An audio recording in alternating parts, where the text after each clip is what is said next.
Hey everybody, Drew McClellan here from Agency Management Institute. I'm coming to you this week from Kaikoura, New Zealand. If you see the little brown dots moving behind me, it's because I am on a deer farm. I don't know if you can see them in the video or not, but I am surrounded by a herd of deer. This week, what I want to talk to you about is I want to talk to you about how to take one piece of content and use it for thought leadership throughout the year. So back in, I think, 2014, we decided that we wanted to start doing an annual research project for AMI. And we wanted to go out and talk to CMOs and other people who hired agencies, and we wanted to ask them a specific set of questions around a very focused topic. So it's been about how they hire and fire agencies, what they want from their AEs. This year's research was why they bring work in-house versus giving it to an agency. But the key to that research is not only what we learn, which is always fascinating and helpful, but what we do with it after we get the research. And so what we'll do is we will take a single piece of research and we will slice it and dice it into over 50 pieces of content that we can use throughout the year. And one of the things that agency owners are always saying to me is, I know we should do more thought leadership, but we don't have time. And what I'm saying to you is it's not about creating new content over and over and over again. It's about creating what we call cornerstone content, something big and meaty, like a research study or writing a book or a series of speeches, and then slicing and dicing that content. So when we get done with a research project, obviously we write a summary for that research project, but then we start thinking very strategically about how else we can use that content.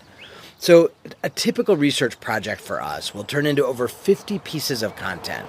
Typically, we start with writing 2 or 3 keynote speeches. So we use the research data to get invited to be presenters at key conferences like Inbound or Content Marketing World. So we have 2 or 3 presentations out of that.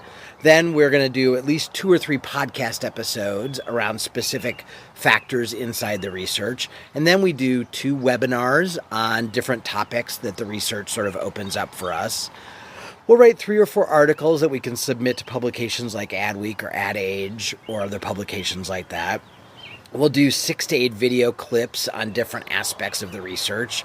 We'll write another 8 blog posts, and then we'll probably do, 10 or 20 tweets, 10 Facebook posts, several Instagram posts and graphics. We'll make a few infographics out of it and a few LinkedIn articles, and then we will also turn it into 2 to 3 lead magnet pieces, so ebooks, things like that, infographics.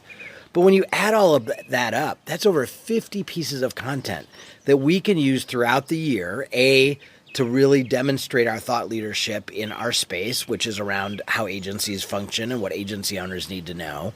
But B, it gets us invited to new opportunities. It gets us invited on other people's podcasts. And best of all, it means that we have 50 pieces of content ready to go that we don't have to worry about throughout the year. So as you're thinking about walking into next year and you're thinking about positioning yourself as more of a thought leader around the niches and verticals that you serve, be thinking about how can you build cornerstone content and then slice and dice that content so that you have content throughout the entire year. All right, give that some thought. I'll be back next week.